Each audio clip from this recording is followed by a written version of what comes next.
Wheel of Time fans, hello and welcome to my spoiler-heavy review for episode 1 of season 2 of the Wheel of Time. In this review, we are going to initially take a quick recap of what happened in the episode, then we're going to take a look at the things that I really liked, the things that I maybe didn't like quite so much. We'll also look at any foreshadowing along the way, and we'll have a quick recap with a score at the end, and then I can get started on the next video, for there are many to do, for the episodes are dropping thick and fast.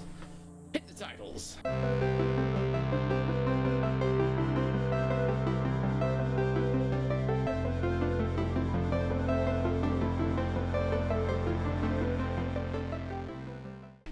So, to recap on episode 1 then, the episode's cold open was the Dark Friends social, which we'd all seen on social media previously, and obviously I've done my video of that. You can find that in the top corner here right now if you're interested. But then we move on. And it's 5 months on from the end of season 1, and our characters are all spread all over the place, and we open on Moiraine, who is currently powerless thanks to either being stilled or heavily shielded by Ishamael at the Eye of the World. So she and Lan are staying with Verin, Adalis and Thomas. Now, there's a slight change, and Verin has been brought in here to replace Vandine, who would be in this situation normally, but it makes perfect sense to me. It's a great way to introduce the character. We see Moiraine labouring to make a bath, which is a parallel with the first series where she could just heat it with the power. She has none of those powers anymore, so it's a sad bath, but she's still trying. And she's trying in her own way to help Rand as best she can as well. So he meets with none other than Bayle Domon within the first few minutes, nonetheless, to talk about some ancient artifacts, and she sort of goads him on in order to get what she's really after, which is the poem, which is the interesting thing, which I think will become much more interesting later. He's got pieces of Quendiar from what is known locally around Cairhien as the Moon Dial, which again we'll look at when we look at foreshadowing later on. But Moiraine is very much looking inwards at the moment. She's focusing on her work. She's concentrating, giving herself something to fight for. She's not including Lan. She's not including Verin or Adalis or Thomas in this. She's just getting on with what she thinks she can do to help. And because she's keeping Lan out of the work, he does not notice when she leaves, which leads to her being waylaid by a group of Fades and powerless. It's really only a matter of time until they get her. So she does, however, magnificently take out a Fade, because they have the ability to move from shadow to shadow, almost like teleportation, but it's just flitting between the shadows and into one, out of the other. And so she waits until one comes on the rock she's hiding behind and shoves a dagger up its jaw, which is suitably hardcore, even though powerless as she is. But then Lan finally catches up to her, fights bravely, cannot overcome them all, sadly. And then that plot ends when Verin, Adalis and Thomas arrive, who save the day, and Thomas and his flaming force-charged sword comes in and skewers the final Fade before it finishes off the two characters who are, at this point, pretty grievously injured. Meanwhile, over at the White Tower, Egwene and Nynaeve are now novices. They've gone from their experiences up in the Borderlands. They've become novices. They've spent 5 months in the tower, where Egwene has been doing her very best to fit right in. She's embracing the role. She's learning all she can. Nynaeve, on the other hand, cannot overcome her block, and no matter what lessons that are offered to her by the likes of Alana, who comes in and tries to teach a lesson in kitchens, no one can seem to get her to channel. So she's been there 5 months and hasn't channeled once, and she's the most powerful woman they've had there in over 1,000 years. They must be very frustrated. But that moves on a little bit later on. Liandrin gets involved in that. Mat is also in the tower, although he's a prisoner of Liandrin, apparently at Moiraine's request. Meanwhile, elsewhere, out to the west, heading towards Toman Head and Almoth Plain, Perrin, Loial, and a group of Shinarans led by Lord Ingtar and Uno are chasing down Padan Fain and his dark friends, who are off with the horn of Valir that was stolen during the final episode of season 1. Now, along the way, to try and speed up their journey, Ingtar hires a tracker named Elias, who has eyes as golden as Perrin's. At this point, Perrin has a vision of a dark friend attack where they come across some bodies, which Elias notices immediately, and when they chase down, they find a dead Shinarian who was a dark friend, to which Ingtar orders the Shinarian to be buried in the traditional way along with the other corpses, which is the irritation of the group. But that's it, that's the episode in short. That's the plots we get. We don't really see Rand at all, but it sets us up nicely to talk about what I liked. And what I liked, well, in fairness, there's a lot about this episode that I really did enjoy. There was so much, because of the slower pace, there was time for the characters to grow and to spend a bit of time talking and having feelings and emotions and hopes and dreams, and that was fantastic. So we'll just pick these as we go. Moiraine really liked her steadfast refusal to just not give up. She's not giving up at all. It's very true to her character. She's powerless. She's either shielded or she's stilled. Women and men who are stilled rarely survive a couple of months before they succumb and find a way to die. But she's known, whatever this is, whether she's shielded or stilled, she is at her mission to try and help the Dragon Reborn as best she can.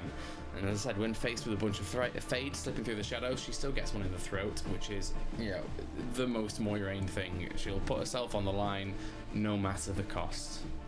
One of the favourite part of the start of the episode, there do be Bael Bloody Doman right there in the first few minutes, and just walking in with a piece of broken Quendiar and a poem talking about the Moondial. Oh, it was fantastic. He looks right, and the Ilyana accent is exactly kind of how I expected it to. It's I want more Bael Doman, please, and I want more Bael Doman as quickly as possible. Verin as a replacement for Vandene made a lot of sense to me. Mira Sayal is the perfect choice to play this character. She seems a bit more alert than in the books, which is something that maybe is because she's with another Aes Sedai, and it's not because we tend to see Verin and her distracted point of view from people who are below her, like non-channelers or the Emond's Field girls, even though Egwene is in the books rising rapidly above her, and Nynaeve is so powerful. She tends to have this aloof, sort of distracted air, and I wonder if that is going to be seen later on, and perhaps in this case it is just an act she's going to put on for those people, so to be disarming around people who would question her otherwise. But yeah, I like Verin very much. As I said, Mira Sayal, fantastic actor. So many great British things she's been in. I think she's going to be brilliant in this role. What else do we have? Right, Uno Bloodina Mester, spitting goat-licking curses like a constipated Brian Blessed. I absolutely adore him. It also sounds very much like he, when they were tracking before Elias was gone, he was talking about how he could just sniff out the trail, and so I'm assuming, it's not been said, but we're not going to get her in the sniffer tracker from Shinar. We are, I assume, just going to assume that this has been Uno all along, and that they've merged the Thief Taker into the soldier. But I love him so. He's brilliant, and the actor playing him has got it spot on, and I, at this point, having only watched the one episode, really hope for a lot more Uno. So they've really upped the ante on set design this season, I think, adding VFX and good VFX as well. Not some of the shonky stuff we got towards the end of season 1, but good VFX to actual sets to really expand it, make it feel like a wider world. And my favourite example is probably through the White Tower, when you start and you follow her going through it, and she's on the corridor outside, and then it goes out and you see all of Tar Valon from the escalation of the tower with her walking along the corridor. Then you follow her all the way through past the from the Amaryllin's quarters, past the water training area, and then all the way down into the kitchens. It makes the tower seem much larger, which I think was something that we didn't really get chanced in season 1. We didn't spend much time there in season 1, I mean more than we expected, but they didn't get to show it off as much as maybe they'd liked. And it's a big old place. I really enjoyed, and again I've done another video about this which you can also see up top right now, but I enjoyed Alana's lesson about becoming an Aes Sedai Brita filter. It was really enjoyable for 2 reasons. First, in the books, novice lessons aren't really covered that often, in fairness. We don't see them much. They're talked about and they're mentioned as having happened, but we don't get to see them taking place from anyone's point of view, really. We don't get much in the way of learning weaves, and so this was really good. It was really nice to see that it can happen anywhere. Working in the kitchens, and an Aes Sedai has decided that these novices are going to learn something right now. There's some dirty water, we'll use that. That is right into the heart of the training that they need to get. And secondly, it let Nynaeve pick right back up again. Nynaeve was one of the strongest characters in season 1, and Zoe Robbins is absolutely nailing it in this role. And this season she's been given a lot more quality to work with. I think the writing is up there, and the way they're pairing her against Liandrin, speaking of quality, I mean, Liandrin remains a favourite of mine. She's much more nuanced than in the books. In the books she was very much a sort of caricature of an evil, like, dark friend sister who did all she did and was power hungry and ever so slightly maniacal at times and enjoyed the inflicting of pain. And although some of that may be true about Kate Fleetwood's Liandrin, there's a lot more nuance, and much more nuance. I can't truly decide if she bears Nynaeve ill will at all, or whether she respects her enough to want to help. And that's borne out across the episode. The way she talks is genuine, and yeah, I like her, and I know I shouldn't like her because I know what's coming, but. And obviously she also brings us to Mat, who she's keeping in a Red Ajar prison somewhere inside the tower, and I think Donal Finn is going to do very well at this. I always worry when we have to change a cast member like this, but he already feels a little more light-hearted than Barney Harris did, and again, we've got a little bit of time with him. Mat didn't really get the most time in season 1, and we've not seen a lot of him in any of the trailers or clips, but so far I am loving his character, and I think it's a big improvement. So there we are. That's most of what I've really liked about the show, but there are a few fun foreshadowings to come as well. Start with Bail Doman, who do be talking about the broken moon dial near Cairhien, which is the piece of Quendiar he had, which is clearly, I assume, especially based on the episodes after this, foreshadowing Lanfear, whom the wolves. I assume it's foreshadowing Lanfear, whom the wolves will call Moonhunter, and Selene, her alter ego in this, is a reference to the Greek goddess of the moon as well. So I assume the moon dial is very much tying in with that, with the myth and legend cycle, and that all of these characters are based upon people from our history in some way or another, and if not based on, then at least they call back to those people, and it's cyclical and all of that. Another piece of great foreshadowing that was borne out almost immediately in the second episode was a talk of a new false dragon in Saldaea, referencing Mazrim Taim there, who many people were worried we were going to have this merging of Loghain and Taim together, and that would never work in my eyes. You need 2 false dragons on 2 very different paths to have a rivalry between themselves, to carry out certain roles, and from Taim's point of view, to be, providing they don't merge Taim with Demandred, because that would be really upsetting. But in the books, obviously, Taim becomes a member of the Chosen. He becomes a new Forsaken, and that is, I feel that, you know, Dark Friends need goals as well. There's got to be a promotion path for Dark Friends, and obviously Patton Fane's done quite well for himself. He was quite a high-ranking Dark Friend. He got Maedril with him. He got Trollocs to do his bidding. He has some sway, and obviously things are changing since he's come out to Shadar Logoth with the dagger, and now things are going a little bit skew for everyone. But so clearly there's a non-channeler Darkfriend ascension path there, but I like the idea that Taim becomes a chosen, and therefore it's possible they're not just a closed group, you know. At this point, it's whoever the Dark One feels should be in that group and gets a role and gets equal rank, and I'm really glad we get that. Hopefully we get that anyway. We've certainly got it in the books, but the character being here promises something good anyway. Hey, finally, last piece of foreshadowing then. Ingtar, when he chooses to bury the Shienaran Darkfriend, and everyone is really, really angry, and you see Ingtar asking Perrin and the other Shienarans to consider what might make a person turn to the dark.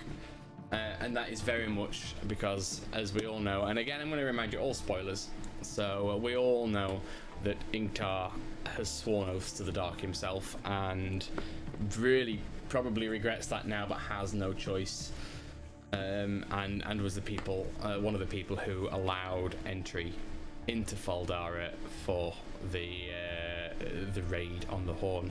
And so yeah, he is asking these people to consider what might make someone do that, because he himself is really, really struggling. Okay, what didn't I like? Well, in fairness, there wasn't much I didn't like. There are a few things that are probably points for consideration, shall we say. The first one's a very big question. How about Loial? Last time we saw him, Padan Fain had just liberally stabbed him with the ruby dagger from Shadar Logoth. Now, we all know, from the books at least, that is a guaranteed rapid death sentence. It's painful, it's horrible, it's horrific. And he'd just been gutted pretty liberally, blood everywhere at the end of episode 8 of season 1, and then 5 months later we see him here right as rain. Now, personally I'm kind of fine with him ignoring this. I didn't like that he was stabbed, and currently there's been no explanation for it, so unless we're going to flash back to a time of healing, and maybe that's why Perrin and Loial are now only on the road chasing them down now, I don't know. But yeah, currently they've not explained how he's okay. He's so fine at the moment, and he is. He seems hale and healthy, so I don't get it. Also, in that aspect, with them all being in different locations, sort of in their own personal moments of solitude, and we jump between the characters and locations a lot, there's nothing to really help us with the timeline. So I kind of initially assumed that we're following everyone 5 months on from the end of series 1. But if that's so, then Perrin and Ingtar have been chasing Fain for 5 whole months already, and you know they've done a decent trek, but that seems to be, they could have zigzagged, 5 months, nearly half a year. They could have zigzagged most of the country at this point, so maybe they did set out late. I don't know. But if time is the same across all locations, then they've been out on the road. We see them now chasing on. We see the girls in Tar Valon, and we see Moiraine. It's all happening more or less at the same time. Then when we see Perrin writing our letter, how on earth does it get there so bloody quickly? That's warp speed. One scene to the next, and then they're opening Perrin's letter in their novice quarters. And so I can only assume that Moiraine and the White Tower threads are on a similar sort of timeline, and either we're seeing Perrin's a bit delayed, or we're following Perrin through some of those 5 months, and that way explains how from one scene to the next a bloody letter can go from Omen Head all the way to Tar Valon. And firstly, who sends them? Who writes the letter? Are there postmen? Are there post people? I don't know. Do you just attach it to a pigeon and hope? Has he got a selection of carrier pigeons tuned in for their novice quarters? It's a question we need to ask, I think. But here, then, at the end of these issues is probably the biggest of all. And maybe it's because we've not seen much of it yet, but Perrin's wolf talents, they are taking some liberties with it at the moment. We're seeing things as Perrin's seeing things as waking visions, which have never been a thing. Like the wolf dream gives you some foresight into what might be, because it is Tel'aran'rhiod. But he never just walks around and sees. Now obviously he's got a heightened sense of smell, and he's got the hearing, and he's got the wolf traits, and he can understand and communicate with wolves, but he hasn't met any wolves yet to learn this. And so how is he just seeing visions? So I really don't know what's going on there. I mean, it's a useful plot device, but we can't necessarily just add powers to Perrin to tell a plot. So I do feel Perrin's got better service so far. Aside from that, I feel that he's got better service in this episode so far than he did in much of the last series. He seems to be more sure of himself, and I think that's ideal. That's a good situation for him to be in. But the wolf talent is still hazy, and it's still like they're not sure what they're doing with it. And now we've introduced Elias, I'm hoping that we should speed things along, because I am desperate to see a wolf dream moment. Alright, there you got it then. That is my not so quick review of episode 1. It's a real good job I did not do episodes 1, 2 and 3 in one video. My goodness me, I'd have been here for hours.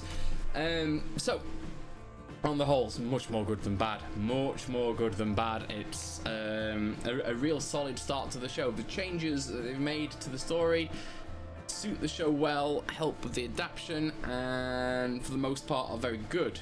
And I've said this before on Twitter and Dusty Wheel Discord and various other places on YouTube, that I'm really okay with changes that help the show work for the TV. So long as the destination is the same and there's familiar landmarks along the way and the quality remains high, then I'm quite content for them to do a lot that is different.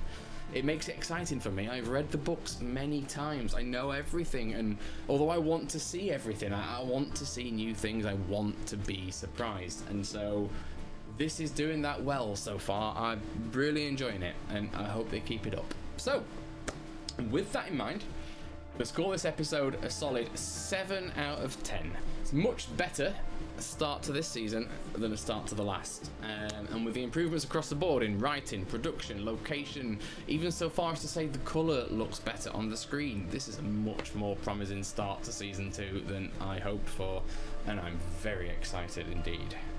So, that's it.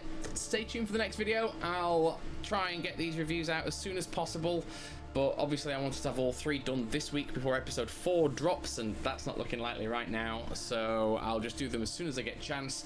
I'll do a spoiler-free review for episode 4 as soon as I can after I watch it on Friday. And we'll just keep it going. There's loads of content to come, and I will try not to miss any of it for you. So if there is anything you'd like me to discuss or do a video about, please do let me know, and please do like, subscribe, share with your friends, and hit the notifications for these videos. We as a group are pushing towards 500 subscribers, and we need your help to get there. We really do. So thank you very much for watching. Take care.